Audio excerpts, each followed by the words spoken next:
আমার কপাল খারাপ। অনেকে বলছিল যে আমি কেন ছাত্র আন্দোলন নিয়ে পোস্ট দিইনি। এটা নিয়ে প্রথম দিক থেকে ঝামেলা শুরু আমাদের সোশ্যাল মিডিয়াতে। তো সবাই কিন্তু জানে না যে আমি একটা না পরপর 2টা পোস্ট দিয়েছিলাম।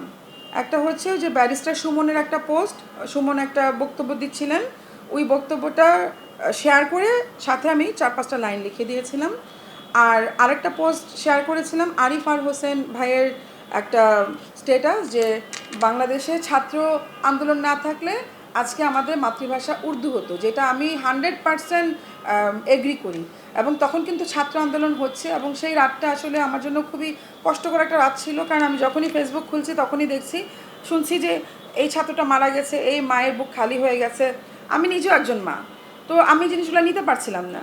তো আমি পোস্টটা শেয়ার করে দিয়েছি। শেয়ার করার এই মানে একদম সকালের দিকে শেয়ার করেছি। শেয়ার করার ঠিক কিছুক্ষণ পরেই আমাকে নানান জায়গা থেকে ফোন দিয়ে হুমকি ধামকি দেওয়া শুরু করলো যে এক্ষুনি পোস্টটা ডিলিট করেন, আপনি একটা অ্যাসোসিয়েশনে, এখানে অ্যাসোসিয়েশনটাকে বেশি হাইলাইট করেছে যে যেটা আমি অ্যাসোসিয়েশনের জেনারেল সেক্রেটারি, যে একটা অ্যাসোসিয়েশনে থেকে আপনি কিভাবে সরকার বিরোধী পোস্ট দেন, এক্ষুনি পোস্টটা ডিলিট করেন। তা আমি তারপরে কিছুক্ষণ ছিলাম যে না, আমি কিছুক্ষণ রাখি। কিছুক্ষণ রাখার পরে দেখলাম যে আরও উচ্চ লেভেল থেকে ফোন আসা শুরু করেছে এবং আমাকে হুমকি দিয়েছে যে আমি যদি সরকার বিরোধী কাজ করি আমার প্ল্যাটফর্মটাকে বন্ধ করে দেওয়া হবে, এই নারী উদ্যোক্তারা তখন পথে বসবে। এই জায়গায় এসে আমি তখন পোস্টটাকে ডিলিট করতে বাধ্য হলাম, কারণ আমার কাছে মনে হয়েছিল যে এই আমি নারী উদ্যোক্তাদেরকে নিয়ে কাজ করছি, তাকে তো আমি এভাবে মানে ক্ষতিগ্রস্ত করতে পারি না আমার ইমোশনের জন্য। দেন আমি তখন পোস্টটাকে ডিলিট করতে বাধ্য করলাম এবং তখনই দেখলাম যে আমার পোস্ট, আমি আমার ফেসবুকে ঢুকতে পারছি না, সামহাও আমি রেস্ট্রিক্টেড হয়ে গেছি। হয়তো বা ততক্ষণে ছাত্রলীগের অনেক মানুষ আমাকে রিপোর্ট করে আমার ফেসবুক রেস্ট্রিক্টেড করে দিয়েছে, আমি ফেসবুকে ঢুকতে পারছি না। তো এই যে আমি তখন পোস্টটা ডিলিট করলাম, তার আগের দিনে আমি দেখেছিলাম যে তার আগের দিন যে আইমান সাদিকের একটা পোস্টের কারণে মাননীয় তৎকালীন মন্ত্রী মহোদয় তার 5 কোটি টাকার একটা প্রজেক্ট ক্যান্সেল করে দিয়েছে। তো তখন থেকে আমার ভিতরে ভয় যে এরকম কিছু হবে কি না। আমি সত্যি কথা বলতে ওনার সাথে অনেক কন্ট্যাক্ট করার চেষ্টা করেছি, মন্ত্রণালয়ে অনেক কন্ট্যাক্ট করার চেষ্টা করেছি, কিন্তু আমার সাথে তারা তখন আর কোনো কন্ট্যাক্ট করেননি, আমার কোনো মানে রিপ্লাই দেন। আমি যে তখন শুরু হয়ে গেলো, কারফিউ শুরু হয়ে গেলো, কারফিউর ব্রেকে আমি একবার মিনিস্ট্রিতেও গিয়েছি। মিনিস্ট্রিতে যাওয়ার পরও আমাকে কেউ কিছু মানে বলছে না যে আমার প্রজেক্টটা আছে কি নাই। তো এর ভিতরে 31শে জুলাই আমার ক্লাস, আমি কি করব, ক্লাস করাবো কি করাবো না, আমি তো 2জন টিচারের টিকিটও কেটে ফেলেছি। তখন শুধু পিডি মহোদয় বললেন যে যেহেতু দেশে অস্থির অবস্থা, আপনারা আপাতত ক্লাসটা বাদ দেন, টিকিট ক্যান্সেল করে দেন, সব কিছু ঠিক হলে তখন করেন। তখনও কিন্তু আমি জানি না যে আমার প্রজেক্টটা তারা ক্যান্সেল করে দিয়েছে। আর এদিকে তো আমাকে নিয়ে সমানে ফেসবুকে ট্রল হচ্ছে যে আমি কেন জননী হয়ে ছাত্রদের পাশে দাঁড়াচ্ছি না। আমি কিন্তু ছাত্রদের পাশে দাঁড়িয়েছি, সোশ্যাল মিডিয়ার মাধ্যমে দাঁড়ানো। সোশ্যাল মিডিয়াতে 2টা কথা বলে আমার গ্রুপ হুমকির মুখে পড়ে গিয়েছে, আমার প্রজেক্ট হুমকির মুখে পড়ে গিয়েছে। আমি কিন্তু আমার কিছু ঢাকার বাইরে কিছু কোঅর্ডিনেটরদেরকে বলেছি তোমাদের এখান থেকে যা যা সাপোর্ট দিতে হয় ছাত্রদের দিবা। আমি এখানে কয়েকজনকে বলেছি আমার এই অফিসটা পুরো খালি পড়ে থাকবে, তোমরা কোনো ছাত্রী যদি থাকার জায়গা লাগে আমার অফিস খুলে দিব, তোমরা অ্যাড্রেস দিয়ে দিব, তোমরা এখানে দিয়ে দিবো, আমি চাবি দিয়ে দিব, তারা থাকতে পারবে। রাস্তায় রাস্তায় আমি খাবার বিতরণ করেছি যখন ছাত্ররা ছিল। আমি কিন্তু ভিতরে কাজ করেছি, কিন্তু সামনাসামনি আমি ফেসবুকে এগুলো শেয়ার করতে পারিনি, কারণ ভয় যে আমি ফেসবুকে এগুলো শেয়ার করলে আমার হয়তো বা আরও বেশি ক্ষতি হয়ে যাবে। কিন্তু তথাকথিত কিছু মানুষ তখন আমার পিছনে উঠে পড়ে লিখেছে যে আমি কোনো স্ট্যাটাস দিচ্ছি না, আমি চুপ করে আছি, এটা আমার ঠিক হচ্ছে না, এরকম অনেক স্ট্যাটাস দিয়েছে। এবং পরবর্তীতে যখন যেদিন 5 তারিখ সরকার নামলো, সেদিনই আমি খবর পেলাম যে 1 তারিখে আমার এই প্রজেক্টটাকে ক্যান্সেল করে নতুন করে রিটেন্ডার করে দেওয়া হয়েছে এবং সেটার জন্য অনেকে আবার নতুন করে অ্যাপ্লাই করছে। তো আমি যে কী পরিমাণ ক্ষতিগ্রস্ত তখনও ছিলাম, আর মানে 5ই অগাস্টের আগেও ক্ষতিগ্রস্ত ছিলাম, 5ই অগাস্টের পরেও ক্ষতিগ্রস্ত হয়েছে, কিন্তু মানুষরা কিন্তু সেটা জানলো না। মানুষ শুধু জানলো যে নিশা আপা কোনো পোস্ট দেয়নি, অথচ নিশা আপা একটা পোস্ট দিয়ে যে একটা ক্ষতির সম্মুখীন, একটা হুমকির সম্মুখীনে হয়ে গিয়েছিল, গ্রুপটাকে বাঁচানোর জন্য আর কোনো পোস্ট দেয় নেই, এবং তাতে করে সরকারের পক্ষ থেকেও যে আমি একটা প্রেশারের মধ্যে ছিলাম, এটা কিন্তু মানুষজন জানলো না, বুঝলো না। এখন বলতে গেলে বলছে আমি মিথ্যা কথা বলছি, অথচ সেই স্ট্যাটাস তো আছে, সেই স্ট্যাটাসের স্ক্রিনশট তো আছে। এবং মন্ত্রী মহোদয় যে সেইখানে গিয়ে কমেন্টও করেছে ওই স্ট্যাটাসের নিচে শেয়ার করেছে যে সেটারও স্ক্রিনশট আছে। আমাদের গ্রুপে মেম্বার হচ্ছে 14 লক্ষ মেম্বার। তো আমরা কিছু সাবস্ক্রাইবার বেনিফিট এনেছি যে যারা আমাদের পেইড মেম্বার হবে তাদেরকে আমরা সাবস্ক্রাইবার বলি, তাদের জন্য আমরা কিছু বেনিফিট দিব। যেমন প্রায় সময় সরকারের পক্ষ থেকে কিছু ফ্রি ট্রেনিং থাকে, বিসিকের পক্ষ থেকে ফ্রি ট্রেনিং থাকে। এই 14 লক্ষের ভিতরে আমরা কীভাবে সর্টিং করব যে কারা কারা যাবে। তো যারা আমাদের পেইড মেম্বার, যারা আমাদের সাবস্ক্রাইবার তারা যাবে। বিভিন্ন সময় গণমাধ্যম থেকে আমাদেরকে বলা হয় যে এই রিলেটেড কোনো উদ্যোক্তা আছে কিনা, তার আমরা ইন্টারভিউ নিতে চাই, বা আপনারা কিছু উদ্যোক্তার নাম দেন যাদের আমরা ইন্টারভিউ করব। আমরা কীভাবে সর্টিং করব, আমরা সেই সাবস্ক্রাইবার থেকে সর্টিংগুলো করি। আমরা বিভিন্ন সময় ট্রেনিং করাই নিজেদের উদ্যোগে, নিজেদের কন্টেন্টে। বিভিন্ন সময় আমরা কালারফুল ফেস্ট মেলা করি। সেই সব জায়গায় আমরা যারা সাবস্ক্রাইবার তাদেরকে আমরা একটা ডিসকাউন্ট দিয়ে থাকি। যেমন ধরেন মাস্টার ক্লাস একটা ট্রেনিং, সেই ট্রেনিংয়ে যদি 600 টাকা থাকে নর্মাল ফিস, সাবস্ক্রাইবারদের জন্য সেই ফিসটা থাকে 400 টাকা, আর 10 টাকা হচ্ছে বিকাশ চার্জ। যদি একটা মেলাতে স্টলের ফিস থাকে 8,000 টাকা, সাবস্ক্রাইবার সেটা পাবে 5,000 টাকায়, স্ট্রেট 3,000 টাকা তার হচ্ছে এখানে ডিসকাউন্ট পাচ্ছে। আমাদের বেশ কিছু হসপিটালের সাথে অ্যাফিলিয়েট করা আছে। কোনো সাবস্ক্রাইবার ওই হসপিটালে গিয়ে উইয়ের মেম্বার বললে সেখানে 25% to 30% একটা ডিসকাউন্ট পায়। এরকম আমাদের বেশ কিছু বেনিফিট লিস্ট আছে যেগুলো নাকি আমরা শুধু সাবস্ক্রাইবারদের জন্য এনেছি। তো সেই সাবস্ক্রাইবারও যে আমাদের গ্রুপে 14 লক্ষ মেম্বারের ভিতরে যে মানে 5-6 লক্ষ মেম্বারই সাবস্ক্রাইবার তা কিন্তু না, 1 লক্ষ না, 5,000ও না, আমাদের 3,000 সাবস্ক্রাইবার। কারণ আমরা কাউকে সাবস্ক্রাইবার হওয়ার জন্য প্রেশার ক্রিয়েট করি না। আমরা বলি যার ভালো লাগবে সে সাবস্ক্রাইবার হবে, সাবস্ক্রাইবার হলে এরকম কিছু বেনিফিট আছে। এটা ছাড়া গ্রুপে কিন্তু পোস্ট করা আমাদের জন্য একেবারেই ফ্রি। আমরা কোনো মেম্বার এখানে পোস্ট করার জন্য তাকে আলাদা করে টাকা দিতে হয় না, প্রি অ্যাপ্রুভালের জন্য আলাদা করে টাকা দিতে হয় না। সে এখানে আনলিমিটেড পোস্ট করতে পারবে, কিন্তু পোস্টের জন্য তাকে কিছু রুলস মেনটেন করতে হবে। যেমন তাকে অবশ্যই দেশীয় পণ্যের উদ্যোক্তা হতে হবে, সে কোনো তার পেজের লিঙ্ক এখানে শেয়ার করতে পারবে না, কারণ লিঙ্ক শেয়ার করা ফেসবুক গ্রুপের জন্য ভায়োলেশনের কাছাকাছি পৌঁছে যায়। এবং পেজ মেনশন করা যাবে না, 5টার বেশি ছবি দেওয়া যাবে না, এরকম আমাদের প্রায় 15-20টার মতন রুলস আছে। এই রুলসটা ফলো করতে পারলে যে কেউ আনলিমিটেড এখানে পোস্ট করতে পারবে। এটা ছিল আমাদের গ্রুপের রুলস। মানে গ্রুপে পোস্ট করার জন্য কোনো টাকা পয়সা লাগে না। হ্যাঁ, আমরা সাবস্ক্রাইবারের একটা বেনিফিট আমরা রেখেছিলাম যে সাবস্ক্রাইবার হবে সে পেজ মেনশন করতে পারবে। কিন্তু তার কয়দিন পরেই দেখলাম ফেসবুক ধাপাধাপ অনেকগুলো গ্রুপ কিন্তু রাতারাতি বন্ধ করে দিল, অনেক বিশাল বিশাল গ্রুপ কিন্তু বন্ধ হয়ে গেল। তখন ফেসবুকের সাথে কন্ট্যাক্ট করার পরে তারা, যেহেতু আমি ফেসবুকের কমিউনিটি লিডার, উনি বললেন যে হ্যাশট্যাগ একদমই অ্যাপ্রুভ করবে না এবং পেজ মেনশন করতে মানা করে দাও। দেন ওগুলা করাতে কিন্তু আমার গ্রুপ এখনও টিকে আছে। অন্যান্য গ্রুপ কিন্তু অনেক আগেই ব্যান হয়ে গেছে, বন্ধ হয়ে মানে একেবারে ডিসেবল হয়ে গেছে। সেখানে আমাদের গ্রুপ কিন্তু এখন পর্যন্ত সহি সালামতে আছে।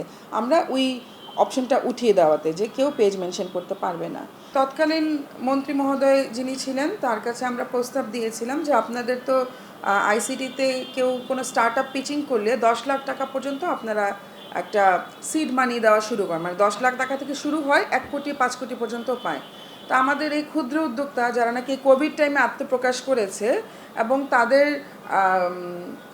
তাদের ঘরের বাজার করার দায়িত্ব তারা কাঁধে তুলে নিয়েছে কোভিড টাইমে, সেই সব উদ্যোক্তারা এখন কিন্তু বেশ ভালোভাবে কাজ করছে।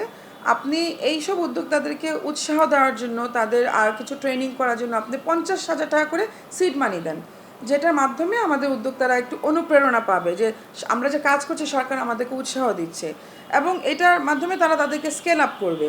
তো উনি এটা পছন্দ করেন এবং বলেছেন যে আমরা এটা নিয়ে কাজ করব। দেন 2020 থেকে 2022 পর্যন্ত এটা নিয়ে অনেক দৌড়াদৌড়ি করেছি, মিনিস্ট্রিতে কয়েক দফা মিটিং করেছি, এর ভিতরে 2বার সচিবও চেঞ্জ হয়েছে। তো 2022-এ গিয়ে এটা অ্যাপ্রুভ হয় যে 2,000 নারী উদ্যোক্তা গ্রান্ট পাবে 50,000 টাকা করে। যেহেতু উই থেকে এই প্রস্তাবটা দেওয়া হয়েছিল, তাই উইয়ের 1,000 নারী উদ্যোক্তা গ্রান্ট পাবে। তো আমাদেরকে বলা হয়েছে যে একটা গ্রান্টের ফর্ম দিয়ে দেওয়া হয়েছিল যে উদ্যোক্তারা যাতে ফর্মটা ফিল আপ করে, এবং সেই ফর্মের ভিতরে লেখা ছিল যে সে এই টাকা দিয়ে ওয়েবসাইট, ডিজিটাল মার্কেটিং, ট্রেনিং, উদ্যোগের র মেটেরিয়াল এসব জিনিস কিনতে পারবে। প্রথমে কিন্তু ওয়েবসাইট সেখানে ছিল। আমরা 2 দফায় আমাদের উদ্যোক্তাদের টোটাল 700 সামথিং উদ্যোক্তারাই গ্রান্ট পায় 8ই অগস্ট এবং 25 অথবা 26শে সেপ্টেম্বর দুইটা প্রোগ্রাম হয়। সেই প্রোগ্রামের সময় টাকাটা কিন্তু সম্পূর্ণ উদ্যোক্তাদের কাছে গিয়েছে। আমরা 1000 জন উদ্যোক্তার লিস্ট জমা দিয়েছিলাম আইসিটিতে এবং গ্রান্ট পাওয়ার জন্য একটা ডিডস জমা দিতে হয় 300 টাকার একটা স্ট্যাম্প, যেটার ভিতরে লেখা থাকবে যে তার নাম পরিচয়, সেই টাকা দিয়ে এই কাজগুলো করবে। এবং প্ল্যাটফর্ম যে ওনার, যেমন আমি প্ল্যাটফর্ম ওনার, যেমন আনন্দমেলার প্ল্যাটফর্ম পেয়েছে, ই ক্যাবের উদ্যোক্তারা পেয়েছে, তো প্রত্যেকটা প্ল্যাটফর্ম ওনার সেখানে সাইন করবে যে এ আমার উদ্যোক্তা, এবং সেই উদ্যোক্তাও সাইন করবে যে আমি এই প্ল্যাটফর্মের উদ্যোক্তা, এবং ওই প্রজেক্টের পিডি সাইন করবে। তো এরকম 300 টাকার একটা স্ট্যাম্প সাইন করে কিন্তু আমরা 1000 উদ্যোক্তার কাগজ সেখানে জমা দিয়েছিলাম। কিন্তু 700-র বেশি উদ্যোক্তা আমাদের গ্রান্ট পায়নি। কিন্তু বাকি যে উদ্যোক্তারা এরকম পেপার জমা দিয়েছিল তাদের পেপার কিন্তু আইসিটিতেই খুঁজলে পাওয়া যাবে। তো সেখানে আরেকটা এলিগেশন আছে, এটা মনে হয় এখন আপনাদের কাছে আসে নাই, যে তারা স্ট্যাম্প পেপার জমা দিয়েছিল তারা কেন গ্রান্ট পায়নি। সেটা তো আইসিটিই বলতে পারবে যে কেন গ্রান্ট দেয় নাই। আমাদেরকে তখন বলেছিল যে এই মুহূর্তে একটু ফান্ড শর্টেজ হয়ে গেছে, আমরা সামনের বার আপনাদের যে উদ্যোক্তারা পায়নি তাদেরকে দিব, এই মুহূর্তে আমরা দিতে পারছি না। তো আমরাও সেটাই বিশ্বাস করে বসেছিলাম যে পরবর্তী বছরে যদি আবার আসে। সেই পরবর্তী বছর এই বছর আসছে 12ই জুনে 100 জন উদ্যোক্তা। তো আমাদের তো 300 জনের মতন লিস্ট পেন্ডিং ছিল, তো 100 জন সেখান থেকে আমরা আবার নতুন করে তাদেরকে লিস্ট করে দিয়েছি।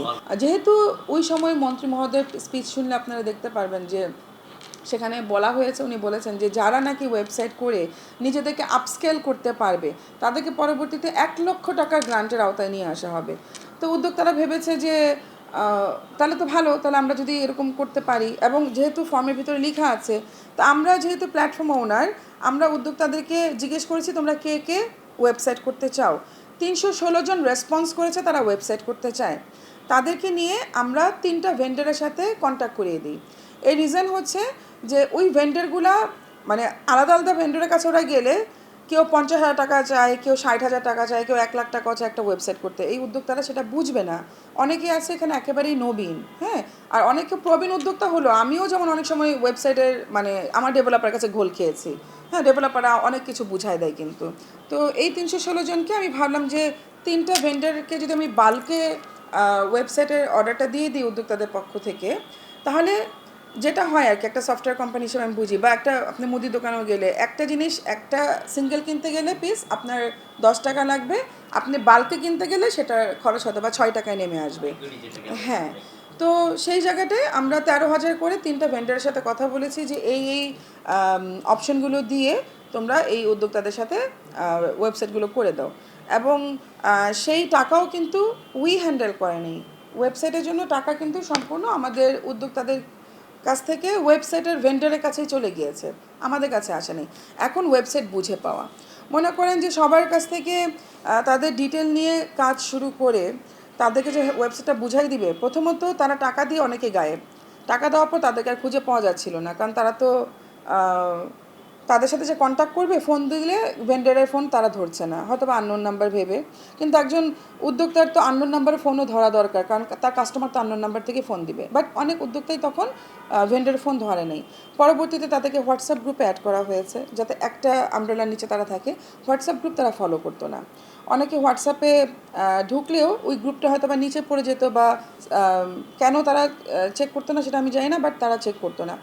পরবর্তীতে ভেন্ডার আমার কাছে কমপ্লেন করা শুরু করলো যে আমাদের ওয়েবসাইটের কাজ অনেকখানি রেডি, অনেক উদ্যোক্তার তারা বুঝে নিচ্ছে না, অনেক উদ্যোক্তাকে আমরা রিচ করতে পারছি না যে তাদের ওয়েবসাইটটা আমরা রেডি করে দিব, এটার একটা সমাধান করে দেন।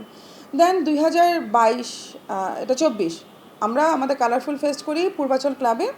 সেখানে আমরা একটা সেমিনারে অ্যারেঞ্জ করেছিলাম যে 3টা ভেন্ডারের পক্ষ থেকে 3 জন এসে এখানে প্রেজেন্টেশন দিবে এবং কীভাবে ওয়েবসাইটটাকে হ্যান্ডেল করতে হয় সেটাও জানাবে, এবং উদ্যোক্তারাও এসে এখান থেকে একবারে ওয়েবসাইটটা বুঝে নিবে। এটা তো আর হার্ডওয়্যার না যে হাতে হাতে বুঝাই দিলাম, সে এসে বুঝে তার ডোমেন হোস্টিংটা বুঝে নিল, সে বুঝে নিল যে এইভাবে তার প্রোডাক্টগুলোকে আপলোড করতে হয়। কিন্তু সেখানেও দুর্ভাগ্যবশত অনেক উদ্যোক্তা আসছে, কিন্তু ওয়েবসাইটে এই 316 জনের ভিতরে বেশিরভাগই আসেনি। তারপর এই যে এখন এই গণ্ডগোলের ভিতরে আবারও এসব নিয়ে কথা আসছে যে উই ওয়েবসাইট বুঝাই দেয় না, উই তো ওয়েবসাইট নিয়ে কাজ করে না। তো আমি ভেন্ডারের সাথে কথা বললাম সবাইকে ইমেল করো। ইমেল করেছে, একটা মেয়ে শুধু রিপ্লাই করেছে, বাকি 316 জনের ভিতরে কেউ রিপ্লাই করেনি।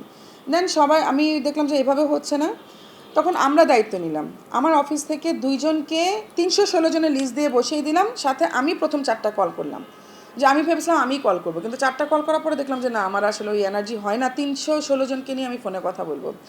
তো 4জনের ভিতরে প্রথম 2জনই বলছে আমি তো আমার ওয়েবসাইট বুঝে পেয়েছি, আমার ওয়েবসাইট চলমান। আচ্ছা, 3 নম্বর জন বলেছে আপু আমি তো এখনও বুঝে পাইনি। তো আমি বললাম যে আপনাদের সবাইকে একটা গ্রুপে অ্যাড করা হবে এবং আরও অনেক আমার অফিস থেকে আরও অনেকে ফোন দিবে আপনাদেরকে, আপনারা ফোনটা ধরবেন করে অ্যাড করানো হয়েছে। তো 3টা ভেন্ডর মনে করেন, একটা হচ্ছে মো ম্যাজিক, তার আন্ডারে 90 জন ওয়েবসাইট করেছে। এই 90 জনকে বোঝানোর জন্য 3টা গ্রুপ করা হয়েছে। এই 90 জনকে বলা হয়েছে গত সপ্তাহে যে আপনারা এই ট্রেনিংটাতে জয়েন করবেন, মাত্র 8 জন জয়েন করেছে এবং আমাদের কাছে সেই জুমের রেকর্ডিংও আছে। এভাবে যদি তারা না আসে আমরা কীভাবে বুঝাই দিতে পারি বলেন? সমস্যা হচ্ছে হয়তোবা টেকনিক্যাল নলেজ আমাদের একটু কম, যার কারণে আমরা বুঝে পাচ্ছি না। তাদের হয়তোবা কমিউনিকেশনের গ্যাপটা অনেক বেশি বেড়ে গেছে, যার কারণে বুঝে পাচ্ছে না। আমি এখনও বলছি এই ভেন্ডরের কাছ থেকে ওয়েবসাইটগুলো বুঝে নেওয়ার জন্য, এবং যেই 2 বছর উদ্যোক্তারা বুঝে নেয় নেই, তাদের তো ডোমেনটাকে আবার রিনিউ করতে হচ্ছে, অফ হয়ে আছে। আমি ভেন্ডরদেরকে প্রেশার দিব যাতে তারা ডোমেনটাকে রিনিউ করে দেয়, 2 বছরটা তাকে রিনিউ করে উদ্যোক্তাদেরকে যাতে হ্যান্ড ওভার করে দেয়। কিন্তু এখন আপনাদেরও সাপোর্ট চাই। আর নেক্সট ডে আরেকটা ট্রেনিং হবে, সেই ট্রেনিংয়ে আপনারাও জয়েন করেন, উদ্যোক্তাদের সাথে আপনারা দেখেন উদ্যোক্তারা কয়জন জয়েন করে, আপনারা সেখানে উদ্যোক্তাদের সাথে কথা বলেন, তাহলে আমার মনে হয় যে অনেক কিছু ক্লিয়ার হয়ে যাবে। উদ্যোক্তাদের ট্রেড লাইসেন্স নিয়ে আমাদের কিছুই করার নাই, আমরা কিছুই করিনি। ট্রেড লাইসেন্স করতে হবে, এটা আমরা সবসময় বলি যে একটা ব্যাঙ্ক অ্যাকাউন্ট করতে গেলে বা পরবর্তীতে ব্যাংকে লোন নিতে গেলে একটা উদ্যোক্তাকে ট্রেড লাইসেন্স করতে হয়। আমরা একটা কোম্পানিকে বলে দিয়েছি ব্রেক বাইট, যে তোমরা চাইলে সেখান থেকেও করতে পারো, তোমরা চাইলে যার যার এলাকা থেকে করতে পারো। তবে যেটা হয় যে ঢাকার বাইরে ট্রেড লাইসেন্স করতে খরচ অনেক কম পড়ে, কিন্তু ঢাকার ভিতরে ট্রেড লাইসেন্স করতে গেলে অনেক বেশি খরচ পড়ে এবং তাদের কোনো কমার্শিয়াল অ্যাড্রেস নেই। যার কারণে আমি বলেছি আমার এই অফিসের অ্যাড্রেস তোমরা ইউজ করে তোমরা ট্রেড লাইসেন্স করতে পারো, আমার কোনো সমস্যা নেই। বাট এখন থেকে আমি সমস্যা হয়তো বা ফিল করবো, কারণ যেহেতু সব কিছু নিয়ে তারা প্রবলেম করছে, তাহলে এখন তারা আমি আমার অফিসের অ্যাড্রেসটা ইউজ করতে দিব না। পরবর্তীতে তাদের ট্রেড লাইসেন্স বন্ধ হয়ে গেলে সরকার এসে আমাকে ধরবে, তাই না? দেশের নামের সুনাম আমরা ছড়িয়ে দিয়ে আসছি এই 4টা দেশে, সিঙ্গাপুর, মালয়েশিয়া, ইউকেতে 2বার, ইউকের বার্মিংহাম, লন্ডন এবং অক্সফোর্ডে। এমনও মানুষ বলেছে এইসব মেয়েরা তো কখনো মানে ভারতীয় মানে পার্শ্ববর্তী দেশও যায়নি, সেখানে তারা খালি পাসপোর্টে ইউকে গিয়ে মেলা করে আসছে, পার্লামেন্ট ভিজিট করে আসছে, অক্সফোর্ড ইউনিভার্সিটিগুলো ঘুরে আসছে এবং সেখানেও তাদের ব্র্যান্ডিং করে আসছে। এই জায়গায় সবাই মানে এনআরবি যারা ছিলেন তারা সকলে খুব কিন্তু প্রশংসা করেছে যে আপনারা অনেক ভালো একটা উদ্যোগ নিয়েছেন। এই কথাগুলো তারাই বলছে যারা যায় নাই ভাই, যারা গিয়েছে এরকম কয়েকজনের সাথে আপনারা কথা বলেন, দেখেন তারা কি পেয়েছে। আচ্ছা, সিঙ্গাপুরে যখন নাকি আমরা 2022-এ প্রথম ডেলিগেশন যাই, সিঙ্গাপুরে ভিসা কিন্তু অনেক দিন অফ ছিল এই কোভিডের সময়, তখনই মাত্র সিঙ্গাপুরে ভিসাটা অন করেছে আর আমরা অ্যাপ্লাই করেছি। তো তখন পুরো বিশ্বের সিঙ্গাপুরের ভিসার উপর একটা প্রেশার ছিল। প্রথম লটে আমাদের মনে হয় 12 জন উদ্যোক্তার ভিসা আসছে, আর তারপরের যেই পাসপোর্টগুলো আটকে গেছে তাদের আর ভিসা আসে নাই। তো ওই প্রথম ডেলিগেশনই আমি ধরা, কারণ প্রথম ডেলিগেশনে আমি একদম এয়ার টিকিট সহ তাদের থাকা খাওয়া মেলার জায়গা বুকিং করা সহ সবগুলো মিলে আমি একটা প্যাকেজ করেছিলাম। সেই প্যাকেজের দেখা গেছে আমি কিন্তু পেমেন্ট করে দিয়েছি অনেক আগে। পেমেন্ট করে দেওয়ার পরে এতগুলো মানুষ যেতে পারেনি, অর্ধেক প্লেন খালি গেছে। ইউএস বাংলা আমরা বুক করেছিলাম এবং এই 12 জনই তখন ফ্লাই করতে পেরেছে, বাকি সবার সিট কিন্তু খালিই ছিল। তখনের ইউএস বাংলার ওয়েবসাইট সার্চ করলে মানে তাদের ডাটাবেস সার্চ করলে অবশ্যই দেখবেন যে হ্যাঁ এদের নামে সিটগুলো কিন্তু খালি ছিল, কারণ আমরা কিন্তু পেমেন্ট করে দিয়েছিলাম। আমাদের হোটেল এই বাকি 12 জন যেতে পারেনি, বাকি 12 জনের রুম খালি ছিল, আমরা তো হোটেলে আগেই পেমেন্ট করে দিয়েছিলাম। তারপরও যারা যেতে পারেনি তাদের সকলের পেমেন্ট কিন্তু আমরা ফিরিয়ে দিয়েছি, বাট আমাদের সময় লেগেছে, কারণ আমরা তো টাকা আগেই খরচ করে ফেলেছি, সব জায়গায় আমাদের টাকা দিয়ে দেওয়া হয়েছে অ্যাডভান্স হিসেবে। তো আমরা তো এমন না যে আমাদেরকে এই ডেলিগেশন বাবদ কেউ স্পন্সর করেছে, আমরা কোত্থেকে টাকা দিব, আমাদের সময় লেগেছে, কিন্তু প্রত্যেকের টাকা কিন্তু আমরা রিটার্ন করে দিয়েছি। যারা যারা সিঙ্গাপুর ডেলিগেশনে ছিল আমরা লিস্ট দিয়ে দিব, আপনারা কথা বলেই জানতে পারবেন যে তারা রিটার্ন পেয়েছে কিনা। ইউকেতে আমরা 3.5 লাখ টাকা করে নিয়েছি মনে হয়। আপনি 12 দিনের জন্য ইউকেতে এয়ারফেয়ার বাদে থাকা খাওয়া বার্মিংহামে, লন্ডনে, অক্সফোর্ড থেকে আবার লন্ডন, এই 4টা জায়গায় ট্রাভেলিং, থাকা খাওয়া, মেলা 3 জায়গায় মেলা, স্প্রিং ফেয়ারে 4 দিনের মেলা, তারপর হচ্ছে লন্ডনের একদিনের মেলা আর অক্সফোর্ডের একদিনের মেলা। এই মেলাগুলো 3.5 লাখ টাকা যদি কেউ করতে পারে ভাই, আমি তাহলে প্রতিবার তাদের সাথে যেতে চাই। যদি কেউ করে নিয়ে আসতে পারে এই টাকার ভিতরে, তাহলে আমি বলবো আমি অবশ্যই তাদের সাথে যেতে চাই। এবং প্রতিবার আমাদের সাথে ওইখানকার বাঙালি কমিউনিটি যখন বসছে, তারা বলেছে যে আপনারা এমন একটা কাজ করে দেখিয়েছেন যেটা আগে কখনো কেউ করে দিতে পারেনি। একসময় এত প্রশংসা করলো ভাইয়েরা, এখনও প্রশংসা করছে, কিন্তু দেশের কিছু মানুষ এটা নিয়ে যখন মানে কাদা ঘোলা করছে এবং খুবই বাজে বাজে কথা বলছে, সেটা কিন্তু আসলে আমাদের জন্য মেনে নেওয়াটা খুবই কষ্টকর। কারণ আমরা এত কষ্ট করে কাজ করেছি, এত কিছু অ্যাচিভ করেছি, তারপরে যখন নাকি এই ধরনের কথা বলে, আমাদের কিন্তু কাজ করার আগ্রহটা চলে যাবে। এই যে যারা ডেলিগেশনে গিয়েছে, তারা তো পরবর্তীতে কখনো আর কাজ করতে চাইবে না, কারণ সেখানে অনেক ধরনের আজে বাজে কথা আসছে যে এই ডেলিগেশনে গিয়ে কেউ ভালো কাজ করে না। তাহলে এই ডেলিগেশনে মানুষের সাথে আপনারা কথা বললে বুঝতে পারবেন যে তারা আসলে কী কাজ করে আসে।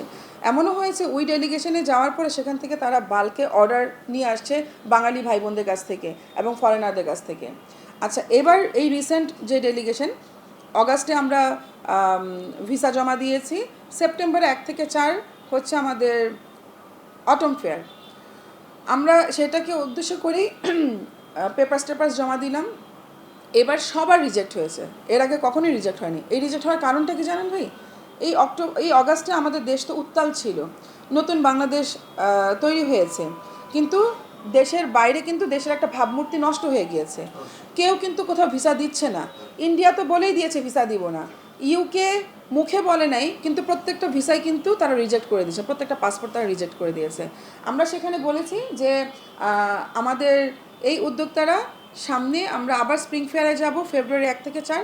তারা চাইলে যেতে পারে, তারা যদি না চায় আমরা তাদের টাকা রিটার্ন করে দিব, অবশ্যই রিটার্ন করে দিব। তার জন্য আমার একটা সময় লাগবে এবং আমি বলেছিলাম যে আরেকটু সময় দিতে, যত তাড়াতাড়ি সম্ভব, এই মাসে সম্ভব হলে আমি এই মাসে রিটার্ন করে দিব। প্রতি বছর আমরা আমাদের উইয়ের প্রতিষ্ঠা বার্ষিকীতে আমরা একটা সামিট করে থাকি, হ্যাঁ, women e commerce entrepreneurship summit, সংক্ষেপে আমরা উই সামিট বলি। এটা 2021-এ করেছি, 22-এ করেছি, 23-এ করেছি, 24-এ অক্টোবরে, 25 এবং 26 আমাদের বিআইসিসিতে হল বুকিং দেওয়া আছে এবং টাকাও দেওয়া আছে সেখানে। সেইখানে যেহেতু এখনও দেশের পরিস্থিতি বলা চলে পুরোপুরি স্বাভাবিক হয়নি, জায়গায় জায়গায় এখনও আন্দোলন চলছে, সবগুলো মন্ত্রণালয়ে এখনও অ্যাডভাইজার নিয়োগ হয় নাই, তাহলে আমরা ভেবেছি যে সামিটটা আমরা আরেকটু পিছিয়ে দিব। কারণ সামিটটা করি তো আমরা সরকার মহলে যারা উচ্চ পর্যায়ে আছে, যারা নাকি প্রবলেমগুলোকে নিয়ে আলোচনা করতে পারবে, তাদেরকে আমরা নিয়ে আসি, যে উদ্যোক্তাদের রুট লেভেল থেকে আমি প্রবলেমগুলো তুলে নিয়ে আসি, যাতে সরকার মহলের সবার সাথে আলোচনা করে একটা সমাধান নিয়ে আসতে পারে। এবং উদ্যোক্তারা আসে, তাদের একটা মিলন মেলা, তারা অনেক দিন পর একে অপরের সাথে দেখা করে, সো এটা একটা ঈদের মতন সবাই উদযাপনও করে, আবার শিখেও, আবার শুনে যে তাদের প্রবলেম নিয়ে কিন্তু উচ্চ মহল কথা বলছে। তো যেহেতু এটা এই মুহূর্তে আমি করছি না, হয়তো বা ডিসেম্বরের দিকে করব, আর উদ্যোক্তাদের ভিতরে এক ধরনের কনফিউশন তৈরি হয়েছে, তাই তারা ভেবেছে যে তারা সামিটে আসবে না। তা আমি বলছি যারা সামিটে আসবেন, আমি একটা ফর্ম দিয়ে দিয়েছি, সামিট আমি করবো, বাট যারা আসতে চান না তারা এই ফর্ম ফিল আপ করেন, তাদেরকে আমি টাকা রিটার্ন করে দেবো। সো যারা যারা ফর্ম ফিল আপ করছেন তাদের টাকা রিটার্ন করে দিচ্ছি। আইসিটির কোন প্রকল্প থেকে আমি অর্থ পেয়েছি এটা আমারও জানা দরকার, এজন্য আমিও আপনাদের মাধ্যমে এই প্রশ্নটা দিয়ে দিচ্ছি যে আমি আসলে কবে কোন প্রকল্পের মাধ্যমে টাকা পেয়েছে এটা আমাকে একটু জানান। আমি গত 2010 থেকে আইটি সেক্টরে কাজ করছি এবং 12-13 দিক থেকে আমি আইসিটি মন্ত্রণালয়ে যাওয়া আসা করছি। প্রতিবার আমি টেন্ডার জমা দেই, কখনো মোবাইল গেমিংয়ের জন্য, কখনো সফটওয়্যারের জন্য, কখনো ট্রেনিংয়ের জন্য, প্রতিবারই আমি ফেল করি, মানে আমাকে অ্যাকসেপ্ট করা হয় না। হয়তো বা আমার সেই যোগ্যতা তারা দেখে নাই, এ কারণে আমাকে অ্যাকসেপ্ট করে নাই। গত বছর হার পাওয়ারের জন্য আমি জমা দিই আরেকটা কোম্পানির সাথে জয়েন্ট ভেঞ্চারে, এবং গত বছরই আমি এই ট্রেনিংটা পেয়েছি যে নারী উদ্যোক্তাদেরকে ডিজিটাল মার্কেটিং এবং সফটওয়্যারের কিছু, হার্ডওয়্যারের কিছু ফাংশন শেখানো, এবং সরকারের পক্ষ থেকে প্রতিটা নারী উদ্যোক্তাদেরকে ট্রেনিং চলাকালীন একটা করে ল্যাপটপ প্রদান করা হবে। সেটা সরকার দিবে, ভেন্ডার দিবে না, আমরা দিব না, আমরা শুধু ট্রেনিংটা প্রদান করব। সেই ট্রেনিংটা এখনও চলমান, এবং এটা সি ক্যাটাগরি ট্রেনিং, যে আগে থেকে অ্যাডভান্স দেয় না, অন্যান্য ট্রেনিং আগে অ্যাডভান্স দিয়ে দেয়, আর এই ট্রেনিং হচ্ছে গিয়ে কাজ শেষ হবে, বিল জমা দিব, বিল পাবো। সো আমাদের অনেক টাকা, ভেন্ডারদের অনেক টাকা এই ট্রেনিং বাবদ ইনভেস্টমেন্টে আটকে আছে, ওই টাকা আমরা এখনও পাচ্ছি না। পেলে তো ভাই আমার সামিটে যারা আসছে তাদের টাকা আমি রিটার্ন করে দিতে আমার জন্য আরও সুবিধা হতো। বাট এই একটা প্রজেক্ট ছাড়া আমি আইসিটি থেকে কোনো প্রজেক্টে এই পর্যন্ত টাকা পাইনি। এইটা যদি কেউ বের করে দিতে পারে, আমিও দেখতে চাই আসলে কোথায় আমি কবে আমি পেয়েছি। উইয়ের নামে বা আমার নিজের কোম্পানি রেভারি নামে আমার কোনো হার পাওয়ার ছাড়া অন্য কোনো প্রজেক্ট থেকে আমি টাকা পাইনি। অনেকে বলছে মাস্টার ক্লাস নিয়ে আমি টাকা নিয়েছি। মাস্টার ক্লাসে আমরা মাস্টার ক্লাস সামিট সব জায়গায় কিন্তু আমরা আইসিটির লোগোটা ইউজ করি। এটার একটা রিজন হচ্ছে যে আইসিটির লোগোটা ইউজ করলে প্রোগ্রামটা হাই ভ্যালু হয়ে যায় এবং স্পন্সররা আসতে সাহস পায় যে এখানে আইসিটি আছে, তাহলে এখানে আমরা স্পন্সর করতে পারি। স্পন্সররা চায় মন্ত্রী মহোদয়ের কাছ থেকে একটা ক্রেস নিবে, তার পাশে দাঁড়ায় থেকে একটা ছবি তোলা হবে। তো এই হিসেবে কিন্তু তখন স্পন্সররা আসে। এছাড়া আইসিটি থেকে না মাস্টার ক্লাসের জন্য আমি কোনো টাকা পেয়েছি। সিজন 1 সিজন 2 চলে গেল, সিজন 3-র জন্যই আমার একটা প্রজেক্ট আমি ওইখানে জমা দিয়েছিলাম, সেটা টেন্ডার করেছে। টেন্ডারে আরও প্রায় 10-15টা কোম্পানি বিড করেছে, আমিও বিড করেছি। এই টেন্ডারে আমি উইন হয়েছি। এই টেন্ডারের অনুযায়ী ক্লাস শুরু হওয়ার কথা ছিল 31শে জুলাই, এবং সেখানেও আমি ক্ষতিগ্রস্ত, কারণ দুইটা টিচার ইনগরেশনে এসে সামনাসামনি ক্লাস নেবে। একজন জোয়ানা বেরি, উনি ইউকের একটা রিনাউন ইউনিভার্সিটির প্রফেসর, এবং উনি ব্রেস্ট ক্যান্সারে আক্রান্ত, বাট তারপরে উনি আসতে চেয়েছেন, ওনার জন্য আমরা টিকিট কেটে ফেলেছিলাম। আর সুইজারল্যান্ড থেকে একজন প্রফেসর আসার কথা ছিল, তারও টিকিট কেটে ফেলেছিলাম। কিন্তু এই দুইটা টিকিটের টাকায় আমার লস যায়, এবং পুরো প্রজেক্টের জন্য আমার মোটামুটি পুরো প্ল্যান গুছানো ছিল, পুরো প্রজেক্টে আমার বন্ধ। এটাতে আসার কথা ছিল, এন্টারপ্রেনারশিপ মাস্টার ক্লাসে একটা ফান্ডিং আসার কথা ছিল, যেটা এই কোটা আন্দোলনের কারণে উনি আমার প্রজেক্টটা ক্যান্সেল করে দেয়। আর সামিটে আমরা বলেছি যে হ্যাঁ আইসিটি আমাদের সহযোগিতা করে। সামিট 1 যেটা 2021-এ হয়েছে, সেই সামিটে ওনারা আসছেন গেস্ট হিসেবে, এসে আমাদের প্রোগ্রাম দেখে ওনারা খুবই খুশি হয়েছেন, বলেছেন 2022-এর সামিটে সাপোর্ট করবেন। 2022-এর সামিটে যখন আমি যাই, যা সাপোর্টটা আমাদেরকে গতবার মন্ত্রী মহোদয় বলেছেন, তো উনি বলেছেন এত দেরিতে আসছেন কেন, সামিটের 1 মাস আগে আসলে তো সাপোর্ট পাবেন না, আপনার আসতে হবে 6 মাস আগে, কিছু তো ক্রাইটেরিয়া থাকে। তো আমি তো ভাই অত জানতাম না, শিখেছি তখন। তো তখন তারা আমাকে আর সেই পরিমাণ দিতে পারেনি, সাপোর্টটা দিতে পারেনি। তখন তারা সাপোর্ট দিবে এই ভরসায় 2 দিনের হল বুকিং করে ফেলছিলাম। তখন ওনারা যেটা করেছে যে হলের ভাড়াটা যাতে তখনই দিতে না হয় সেটার একটা ব্যবস্থা করে দিয়েছে। 3 নাম্বার সামিট যেটা আমরা আইসিসিপিতে করেছি 2023-এ, সেইটাতে তারা সাপোর্ট দিয়েছে। এবার আমি 6 মাস আগেই গিয়েছি, যেহেতু আগেরবার আমি ভুক্তভোগী ছিলাম।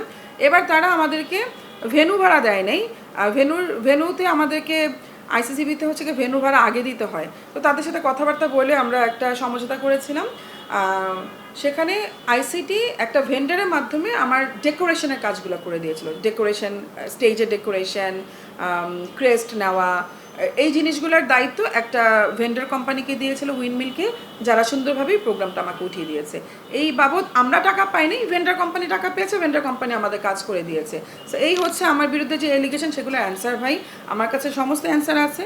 আপনাদের মাধ্যমে আমি বলতে চাই, যারা নাকি এই প্রশ্নগুলো করছে তারা আমার সামনে আসুক, সামনে এসে বসুক, অথবা আইসিটিতে গিয়ে বসুক। আইসিটি থেকেই তাদেরকে ডাটাবেস খুলে দেখিয়ে দিতে পারবে যে কোথায় আমাকে টাকা দিয়েছে, কোথায় আমাকে টাকা দেয়নি। আমিও জানতে চাই ভাই, 100 কোটি টাকা কখনো চোখে দেখি নেই। আমার যা প্রপার্টি আছে আল্লাহর রহমতে, সেগুলো 100 কোটি টাকার ভ্যালুয়েশন আল্লাহর রহমতে। কিন্তু 100 কোটি টাকা চোখে কেমনে দেখায় আমি জানি না। কিন্তু কেন আসছে প্রশ্নটা আমি নিজেও জানতে চাই। মানুষজন মানে মাথায় আসলো আর বলে দিলাম, এটা ঠিক না। কোনো এলিগেশন দেওয়ার আগে বোঝা উচিত যে আমি যে মিথ্যা এলিগেশনটা দিচ্ছি, এটা প্রমাণ হলে, আমি মিথ্যা বলছি এটা প্রমাণ হলে আমার উপরে কী স্টেপ আসতে পারে। তারা যে মিথ্যা এলিগেশনগুলো দিয়েছে সেটা প্রমাণ হলে কিন্তু তারাই ফেসে যাবে। সো আমিও চাই না উদ্যোক্তা হিসেবে তারা ফেসে যাক, তারা সুন্দরভাবে উদ্যোগটা পরিচালনা করুক, তারা বসে এলিগেশনগুলো নিয়ে আমার সামনে কথা বলুক। দরকার পড়লে আইসিটিতে আমাকে নিয়ে যাক, আমি গিয়ে কথা বলতে রাজি আছি, বা আপনারা তাদেরকে নিয়ে আসেন, আমার কোনো সমস্যা নেই। অনেক কষ্টে নিজের একটা আইডেন্টিটি তৈরি হয়েছে। একজন উদ্যোক্তা হওয়া সহজ না, এটা আমি সবসময় বলেছি। একজন উদ্যোক্তার অনেক কঠিন পথ পাড়ি দিতে হয়। হয়তোবা এখন সেই কঠিন পথটা আপনারা দেখছেন, সেই কঠিন পথে একটু টিকে থাকেন, কারণ আপনার উদ্যোগ যেটা আপনি তৈরি করেছিলেন, যে আইডেন্টিটি তৈরি করেছেন, এটা এত সহজে নষ্ট হতে দিয়েন না। সো আপনারা আপনাদের উদ্যোগে ফিরে আসেন, স্বাভাবিক জীবনযাপন করেন এবং নিজের উদ্যোগটাকে আবার শুরু করেন। এলো খবরের কাগজ, নিখাদ, নির্ভীক, নিরপেক্ষ।